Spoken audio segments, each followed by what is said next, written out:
Bien, je le disais, Fonike Mengue, coordinateur national du FNDC, officiellement dissous, ne sait toujours pas s'il lui sera permis de sortir de prison pour aller enterrer sa mère et récemment rappelé à Dieu à 72 heures de ses obsèques, des obsèques de feu Adja Mariama Fofana, prévues le mardi 29 novembre à Bouquet, dans la foulée du retour de la dépouille. Il y a peu d'espoir pour le quai du FNDC d'assister donc à ces obsèques. Aux dernières nouvelles, et c'est l'information principale, la cour d'appel de Conakry serait tout simplement déclarée incompétente à donner une suite à la demande de mise en liberté provisoire en faveur de Fonike Mengue, introduite auprès d'elle par ses avocats. Aboubakr, ça semble, la carotte semble cuite pour Fonike Mengue. J'ai toujours soutenu le ministre de la Justice, n'est-ce pas, comme vous le constatez dans cette émission, mais là, je reviens encore à la charge.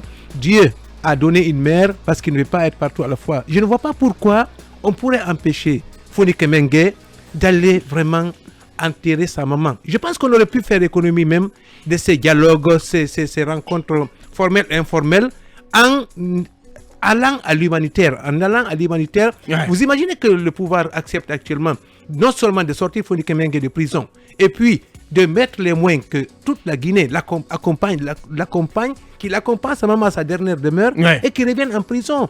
Ça fait une économie de beaucoup de choses. Ouais. Ce n'est pas de la mer à boire. Ça Mais vous le fait laissez- participer ça fait à l'apaisement. À l'apaisement. Ouais. On a besoin d'apaisement actuellement. On n'a pas besoin toujours d'avoir la CEDEAO. On n'a pas besoin de la CEDEAO, de l'Union africaine, pour faire le social chez nous. Ouais. Quand la maman de quelqu'un meurt, je sais que la mort est un tout conflit à travers dans ce monde. Ouais. Quand vous avez un ami, vous ne parlez pas avec lui, il y a des conflits entre vous. Quand sa mère décède ou un de ses parents décède, quel que soit, même si vous avez un caillou à la place du cœur, Ouais. vous verrez quand même lui présenter les condoléances. Ouais, C'est ouais. le minimum. Ouais. Je ne comprends pas cet acte limite la justice et de la justice guinéenne. Ouais. Mais lorsque la cour d'appel se déclare incompétente à donner une suite à une demande de mise en liberté provisoire en faveur de Fonike Mengue, c'est assez... Ça devient un peu compliqué. Mais moi, je pense qu'au-delà même du fait de laisser Fonike Mengue aller quand même se recueillir sur la tombe, aller aller raccompagner même sa sa maman à sa dernière demeure, c'est une question de justice encore une fois. Il faudrait... Fonike Mengue est même en prison, pourquoi? C'est-à-dire quoi? Il faut le juger.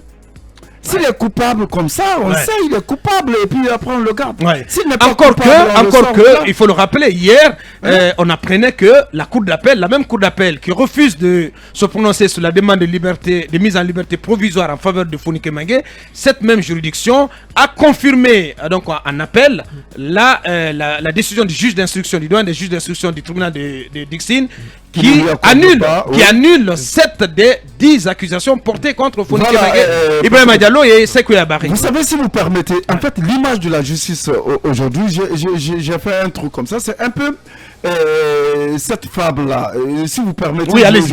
Allez-y. Vous savez, il a dit qu'une antilope courait comme une folle, et un éléphant lui demanda, antilope, pourquoi cours-tu comme ça?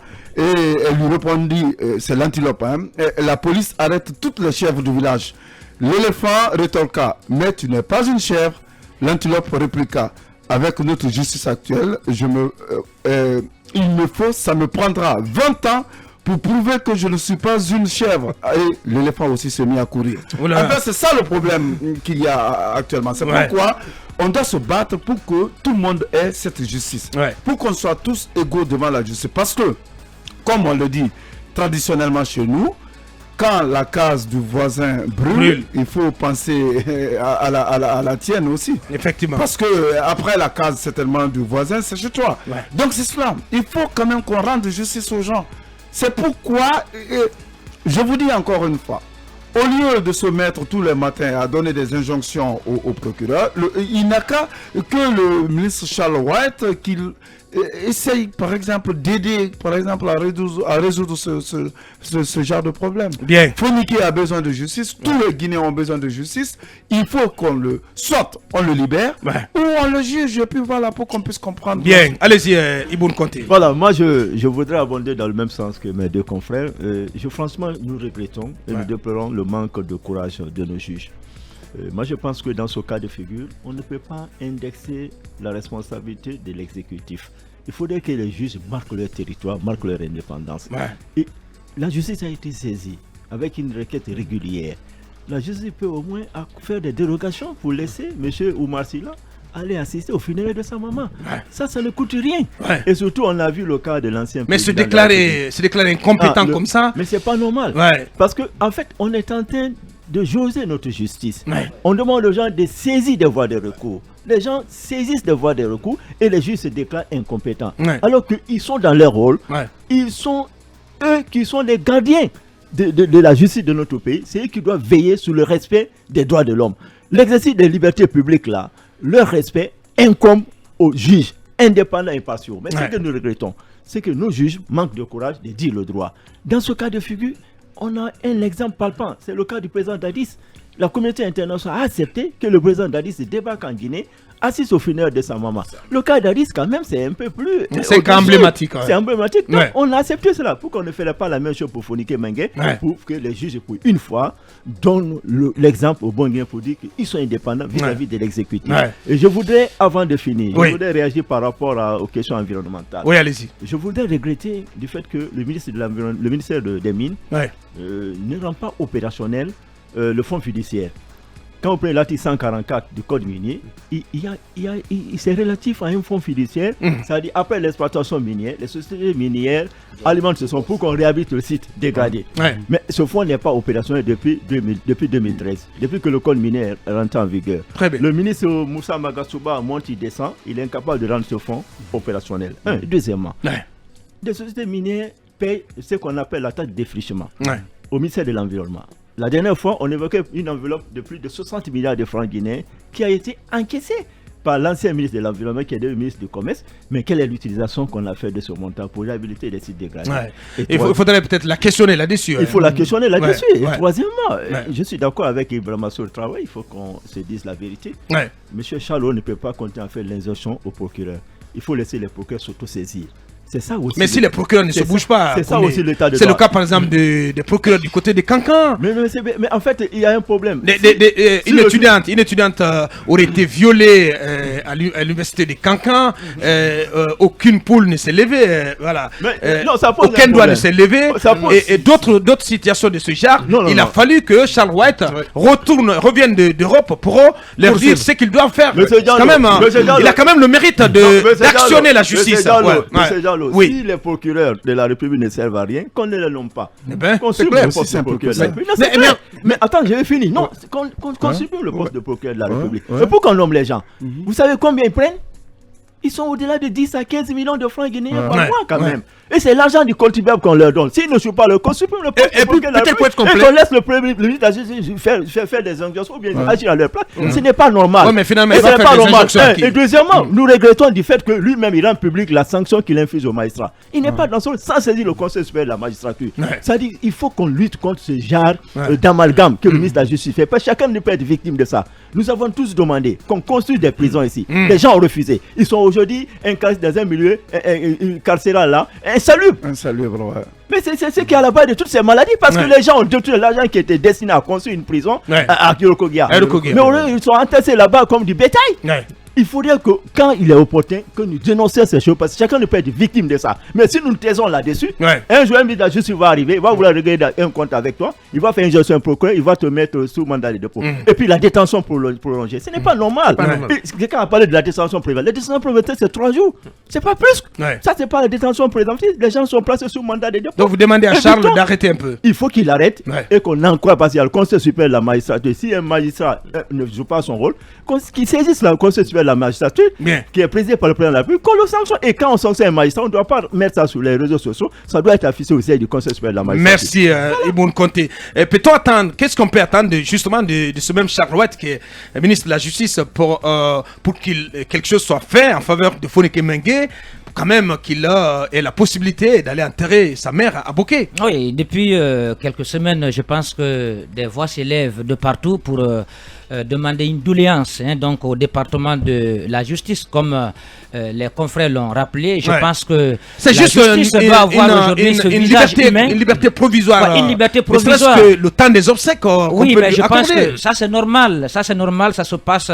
On n'avait d'ailleurs pas Les avocats n'avaient d'ailleurs pas demandé introduire une demande dans ce sens. Une demande dans ce sens. Moi, je pense que il est de la responsabilité de la justice quand il y a des cas comme ça, de prendre le taureau par les cornes. Ouais. Et moi, je pense que Charles Wright, Fonika Mengue aujourd'hui devait être libre afin d'aller assister aux funérailles. Mais ce qui n'est pas fait. D'autant que c'est important. C'est important, Fali. D'autant que lorsqu'on apprend que la même cour d'appel, a confirmé l'ordonnance du juge d'instruction du tribunal de Dixine, ordonnance de non-lieu partiel, il faut le rappeler, qui balaie 7 des 10 accusations qui étaient portées contre les 3. Je pense que il y avait lieu quand même de faire quelque chose. Aujourd'hui, il n'y a plus que 3 charges qui pèsent contre les 3. Oui, mais je pense que c'est un véritable revers. On a comme l'impression que c'est devenu une patate chaude. Donc même dans la main des magistrats, tout à fait. Personne ne veut juger le dossier parce que vous l'avez tantôt rappelé, sur une fourchette de charge. S'il n'y a que 2 ou 3 qui sont retenus et qui sont requalifiés, je pense que, comme les avocats l'ont dit, est-ce que le dossier n'est pas vide? Alors, beaucoup ont peur aujourd'hui de statuer là-dessus. Et je crois que c'est déjà une première victoire partielle. Donc, non seulement pour les avocats, mais aussi pour les figures du FNDC. Mais ce que nous demandons aujourd'hui, puisque les voix s'élèvent un peu partout, notre justice doit avoir ce visage humain. Tout à fait. Dans de telles circonstances, il faut accorder la liberté provisoire à M. Fonika Mengue. Je pense que ça ne prend pas assez de temps. Il va venir quand même. C'est une règle divine. Absolument. Voilà, tout le monde peut en être victime. Donc il va aller assister, revenir répondre. Mais il y a assez de lenteur quand même. Dans ce dossier. Mais lorsque la justice elle-même finit par abandonner 7 sur 10, je pense qu'aujourd'hui, ce qu'elle peut faire, ce qu'on peut attendre d'elle, c'est qu'elle place tout simplement ces messieurs-là sous contrôle judiciaire. Au moins, sous contrôle judiciaire. Au moins, parce qu'on n'arrive pas à les juger, ça fait presque 4 mois qu'ils sont là-bas. Oui, parce que les avocats ont démonté la procédure. Si c'est vrai que le dossier est vide, je pense qu'il faut naturellement, il faut prononcer un non-lieu et les libérer. C'est ça aussi la justice. Et pendant cette période de transition, comme le colonel l'a rappelé, je pense que la justice doit servir de boussole. Donc si le dossier est vide, il faut simplement les libérer. Mais allez-y, connaissez. Je pense que cette justice aussi doit avoir ce courage de dire 2 fois, je ne gagne pas partout. Écoutez, ce visage humain, je l'ai dit il y a une semaine.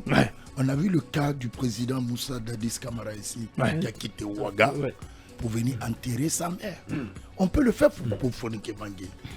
Et au-delà, cette période sensible dans laquelle nous sommes actuellement, cette période où on demande à tous les Guinéens de se donner la main, d'aller vers la paix, la cohésion sociale.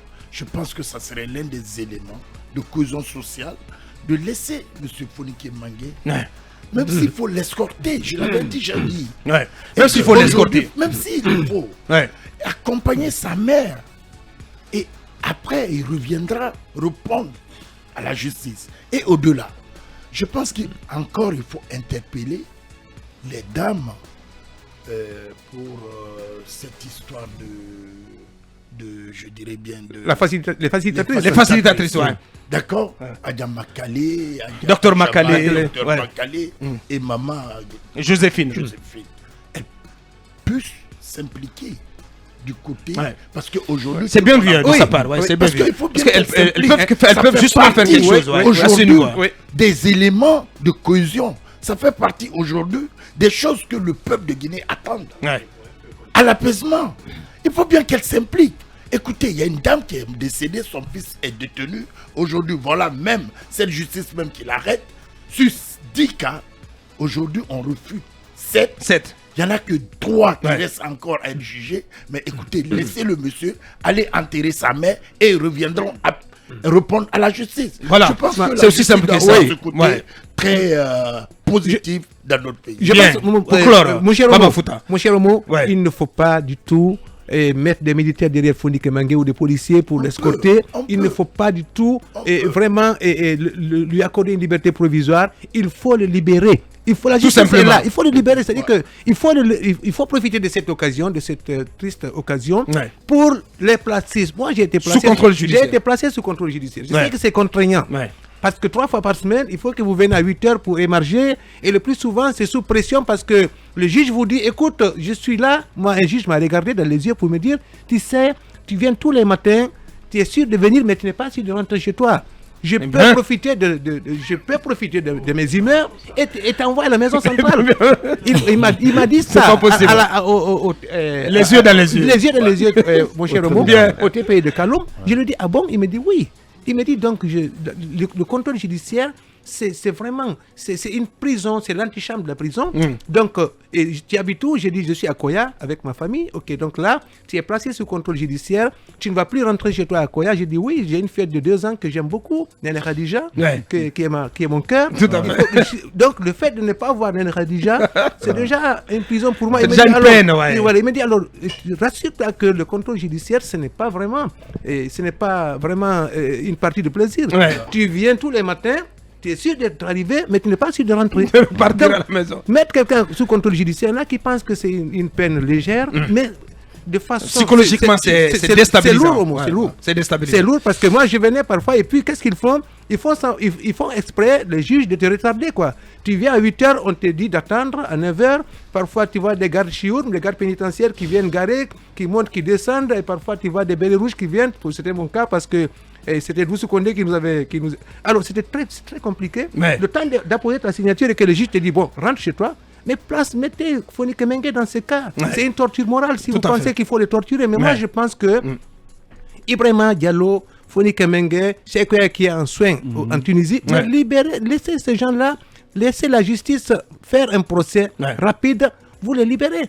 Voilà. C'est ça sa thèse. Voilà, on espère que toutes ces recommandations tomberont dans des oreilles délicates et il sera permis à Foni Kemengue d'aller participer aux obsèques de sa mère le mardi 29 du côté de Boké.